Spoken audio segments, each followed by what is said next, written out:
Yo soy abogado, tengo una maestría en Derecho Ambiental en la Universidad de Kent y trabajo actualmente en un despacho de abogados el despacho es full service, pero yo en concreto veo solo temas ambientales, proyectos de infraestructura, de todo tipo, renovables, minería, turismo, etcétera.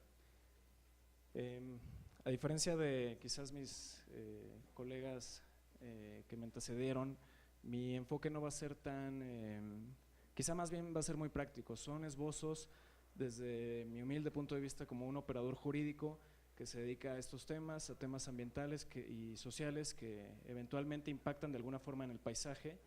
Y más bien lo que cabría decir es que antes de que inicie con la introducción y con presentar la presentación, es que más bien al día de hoy el paisaje está como estaba el medio ambiente hace unos 20 o 30 años o quizá un poco más desde el punto de vista de la normatividad.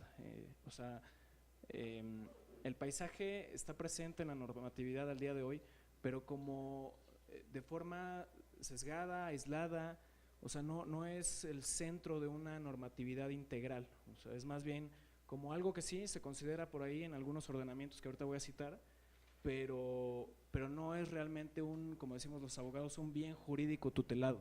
O sea, es más un accidente regulado que un concepto y un valor que sí se enarbole en la normatividad, ¿no? Entonces, digo, aplaudo estos esfuerzos por tratar de darle valor al paisaje y tratar de ponerlo en la mesa de los, bueno, pues todos los profesionistas, ojalá legisladores, académicos que están inmersos en esto. En ese sentido voy a hablar muy brevemente de los ordenamientos que lo impactan de manera más relevante en materia ambiental. Por supuesto, cualquier regulación que establezca algún tipo de prohibición o permisión sobre un lugar determinado, pues casi que impacta en el paisaje, pero estos son probablemente los más relevantes. El ordenamiento ecológico del territorio, los programas de manejo y programas de desarrollo urbano a nivel federal y local, y en materia ambiental, la evaluación del impacto ambiental, que es el instrumento de política ambiental que básicamente decide qué proyecto va, cuál no va y por qué, y qué se va a hacer después con, por ejemplo, el desmantelamiento de un sitio, que es muy relevante para el paisaje, sobre todo para actividades extractivas. Y en otro orden de ideas, pues qué impacto tiene la normatividad en materia de consulta indígena y evaluación del impacto social, que ahora, digo, está mucho más o mejor regulada, entre comillas, en la normatividad en materia de energía, pero en realidad es una obligación del Estado mexicano llevar a cabo estas acciones para casi que cualquier proyecto pues, que pueda afectar los intereses de una comunidad indígena, por ejemplo. Llámese carreteras, proyectos mineros, acueductos, etcétera. Y ya al final voy a pasar a exponer algunos ejemplos que quizás sea la parte más interesante, porque ya es donde vamos a ver esta normatividad, de qué forma se ejecuta, es decir, ya hablar de cosas concretas y algunas conclusiones que espero sirvan para la discusión. Ese es México en el Programa de Ordenamiento Ecológico General del territorio. Hay varios niveles, hay distintos tipos de programas de ordenamiento ecológico del territorio, no voy a entrar a detalles sobre cuáles son, etcétera, pero ese es México de manera macro. Las potencialidades de cada región del país están presentados en ese programa de ordenamiento, ¿okay? Estamos hablando de 145 unidades que en ese programa se denominan como unidades ambientales biofísicas, ¿okay? Y aún y cuando son 145 unidades, pues como pueden ver, hay unidades tan grandes como algunos estados. Entonces obviamente, si bien el programa trata de inducir ciertos usos, ciertas potencialidades que sean congruentes con esas zonas, pues todavía a ese nivel tan macro es muy difícil establecer regulaciones o criterios muy concretos o vinculantes. A un nivel más específico, más detallado y sobre todo que sí impone ya obligaciones específicas, inclusive restricciones absolutas para ciertos usos, están los programas de ordenamiento ecológico regionales. ¿Okay? Estos los elaboran, por ejemplo, los estados, sí, con apoyo de la Federación, de Semarnat y otras dependencias, pero ahora sí ya tenemos regulaciones mucho más concretas. En este caso utilicé el programa de ordenamiento ecológico regional de la cuenca baja del río Coatzacoalcos. ¿Okay? La escogí porque es un POER bastante interesante y bastante, digamos, diverso. La mancha naranja que ven del lado izquierdo es una zona de asentamientos humanos, es la ciudad básicamente, la que está enfrente del Golfo. La parte que aparece en café es el complejo de Pajaritos, es toda la zona industrial. Quien haya ido a Coatzacoalcos pues sabe o se ve que es notorio la presencia industrial ahí. No solo refinan, sino además distribuyen a varias partes del país petrolíferos, hidrocarburos, etcétera. Y lo que pueden ver, por ejemplo, en manchas verdes son zonas de conservación o zonas de protección. ¿Okay? Ahí se ha decidido que esas zonas son primordiales para conservar un cierto nivel o evitar un cierto nivel de degradación ambiental que obviamente sería pues muy dañino para el sustento de esa región. ¿Okay? Esas zonas son, por ejemplo, bosques primarios, es decir, vegetación que no ha sido desmontada o que está en muy buen estado de conservación o que presta muy buenos servicios ambientales. Los manchones que aparecen en rosa o fuchsia son zonas que se han designado como restauración. ¿Okay? Si se fijan, pues algunas de ellas bordean inclusive las manchas verdes. La idea o lo que está tratando de inducir el programa es que pues, en la medida de lo posible esos predios más bien funjan como zonas buffer para que se vayan recuperando más y más los ecosistemas que se consideran como prioritarios. Al rato voy a decir por qué pues esto, digo, así funciona en el programa, pero en la realidad es difícil también que esto se lleve a cabo. Y ya avanzando un poco más con los otros instrumentos que mencionaba, están los planes municipales de desarrollo urbano y los programas de manejo de áreas naturales protegidas. Al día de hoy, más o menos a nivel federal, un 12% del territorio nacional es un área natural protegida, ¿okay? De carácter federal. Eso quiere decir que pues es una extensión significativa, son ecosistemas muy importantes, pero desafortunadamente el establecimiento de esas áreas se hace sobre, en gran medida, 80 o más por ciento de esas áreas naturales protegidas, en propiedad privada, ¿okay? O en propiedad social, es decir, ejidos o comunidades. Entonces, es muy difícil para el gobierno tratar de restringir de manera absoluta ciertos usos cuando estás hablando de que pues, impones un área natural protegida en el terreno de alguien, ¿no?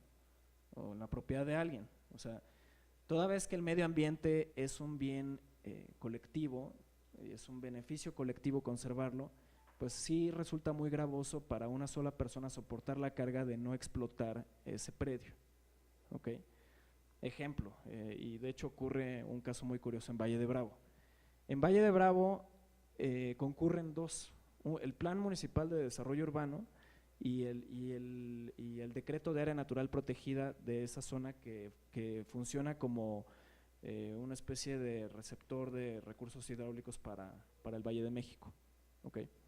Entonces, hay por ejemplo, si tú tienes un terreno de 1000 metros cuadrados, en ciertas zonas solo puedes desarrollar 10%. ¿Okay? Eso te deja con la posibilidad de pues, construir solo una casa de 100 metros. ¿Okay?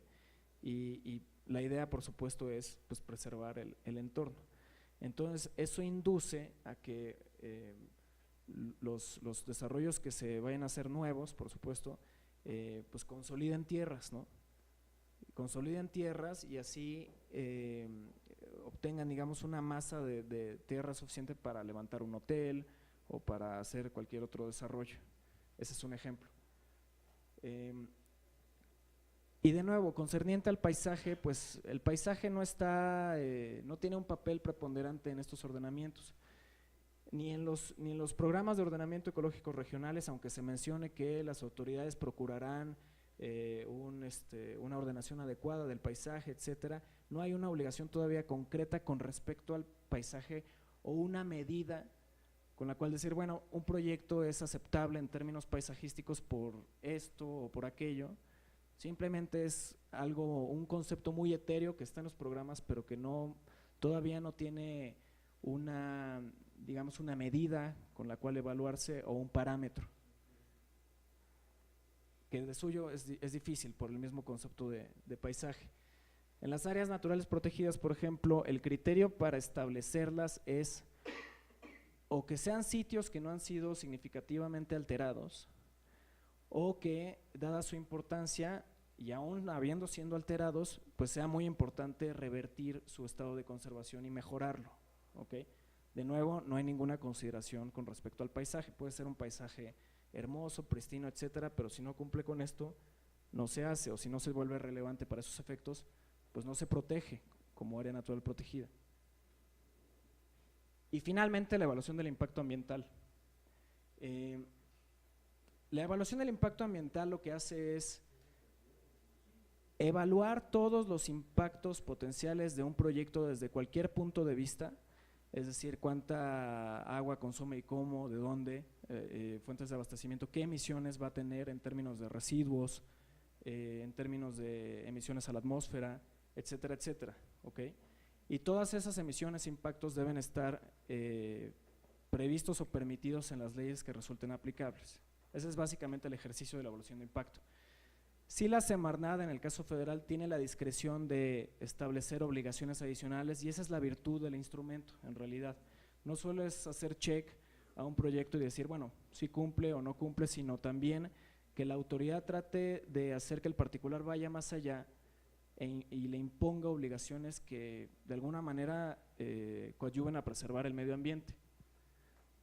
Muy de la mano con los proyectos que se autorizan en materia de impacto está el cambio de uso de suelo en terrenos forestales, que se puede autorizar en la misma evaluación o de manera posterior. Ese es un ejercicio para decir, bueno, el estándar de la ley es que el aprovechamiento no forestal sea más productivo que mantener el bosque como está, o el terreno forestal de que se trate como está. Sigue siendo un criterio muy antropocéntrico, porque básicamente le pones un número a la conservación del bosque. Entonces, si tienes un proyecto que vale más que mantener el bosque como está, entonces ya cumples con ese estándar de que es más productivo, ¿ok? No es una visión todavía a largo plazo. Y aunque este es un instrumento que puede detener la degradación de un paisaje o de un terreno forestal particular, la realidad es que el estándar es bajo.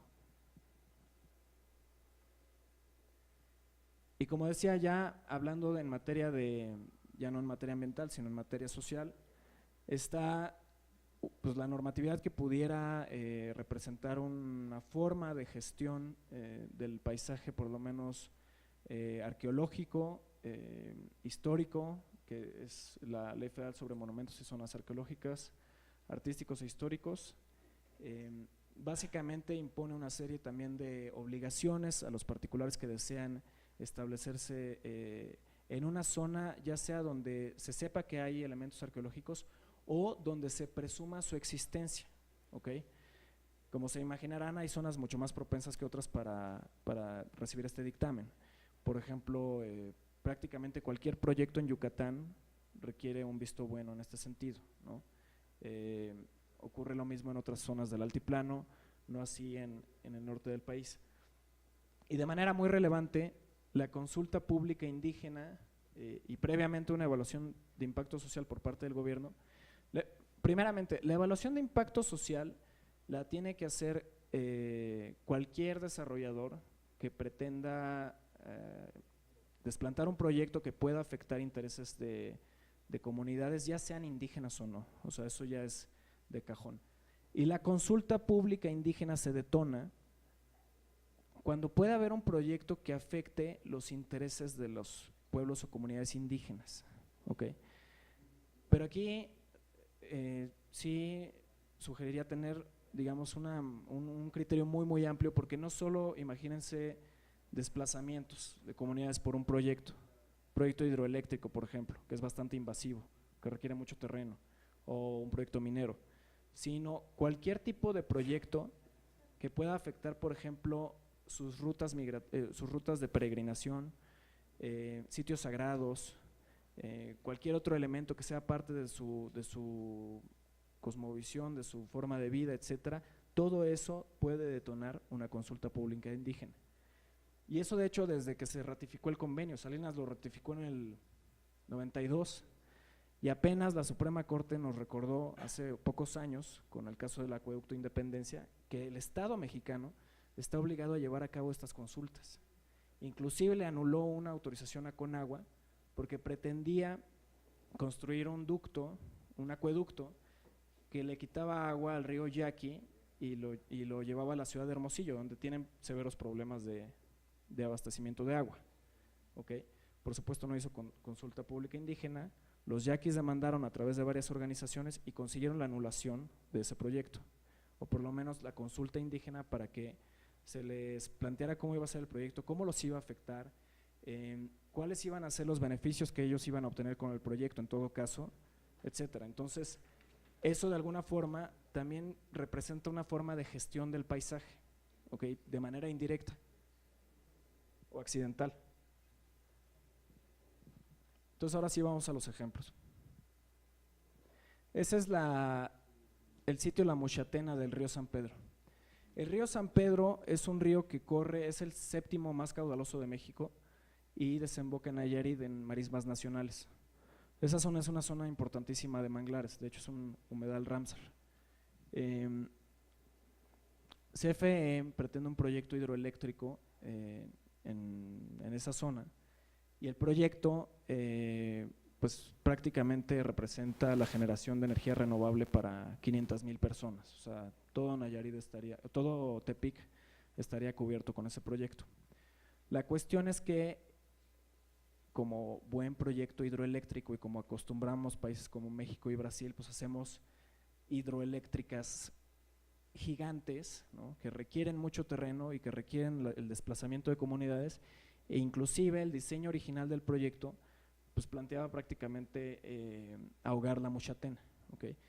Este sitio es bastante relevante para los coras que están en la zona y para los huicholes, que de hecho no son de la zona pero hacen peregrinajes anuales a la zona, y que pues les representaba la pérdida de un sitio sagrado importantísimo para el mantenimiento de su cosmovisión, ¿no? Se hizo una consulta pública indígena y se evitó que el diseño del proyecto incluyera esta zona de la Muchatena. Entonces, de alguna forma fue una victoria para esas comunidades, pero el proyecto sigue representando un riesgo para otros sitios sagrados. Al día de hoy no se ha llevado a cabo por falta de presupuesto de la CFE. Nada más. Otro ejemplo es lo que ocurrió con los proyectos de renovables eólicos, por ejemplo, en el Istmo de Tehuantepec.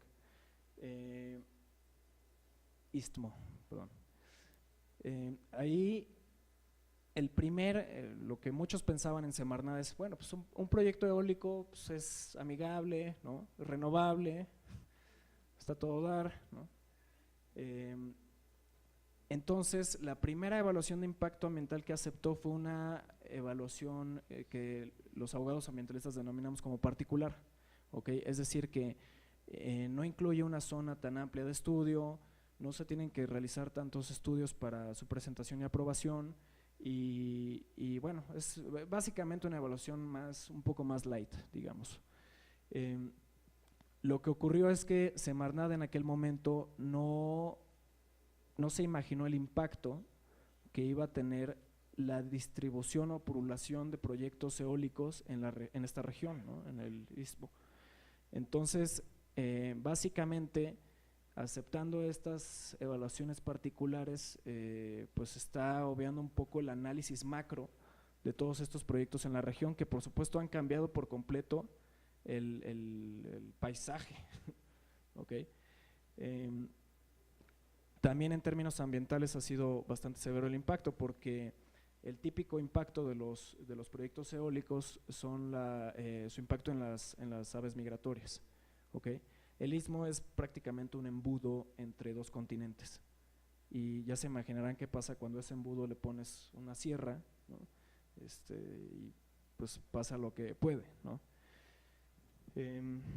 Entonces, esa es otra forma en la que está inmiscuido el programa, la evaluación de impacto ambiental en el paisaje. Y ya para aterrizar un poco lo que les comentaba sobre los ordenamientos ecológicos del territorio,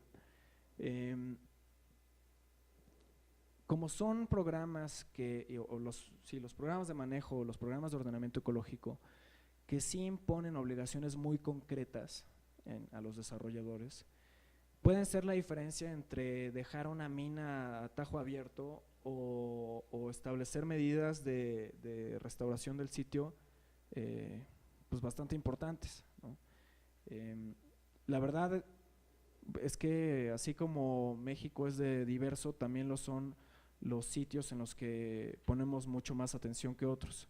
O sea, es, por ejemplo, increíble o llama mucho la atención que en una zona bastante árida como es Baja California Sur, los proyectos mineros no se aprueben precisamente por una oposición en ocasiones legítima de las comunidades que ahí habitan, y en otros lugares donde se va a desmontar mucha más masa forestal, se va a utilizar agua del subsuelo, etcétera, no se prohíban y estén operando esos proyectos, por ejemplo, como en el estado de Guerrero o en zona caliente, simplemente lugares donde o no se ven por una serie de razones de seguridad o sociales, pero se ignoran y no tienen tantos reflectores como otros.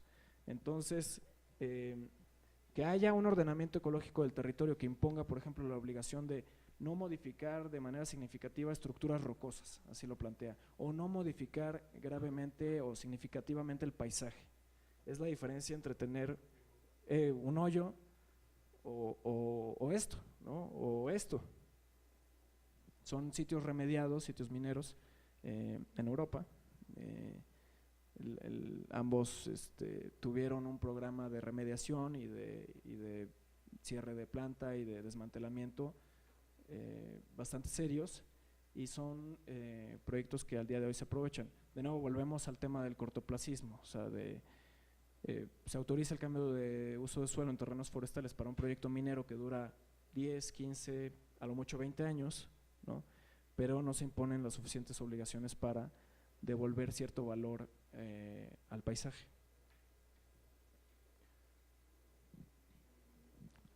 Para concluir, entonces, en un lenguaje, son conclusiones un poco abogadescas, pero el paisaje, así como el medio ambiente, debe ser entendido como un concepto jurídico indeterminado. Esto es mucho de la administración pública. Un concepto jurídico indeterminado es básicamente una definición legal que no está precisamente tasada en la ley, que es donde deben establecerse todas las obligaciones, sino más bien es un concepto medible, tasable, analizable caso por caso, y que le permite a la autoridad tener cierto margen de discrecionalidad para decidir cuándo sí o cuándo no un proyecto puede ser autorizado.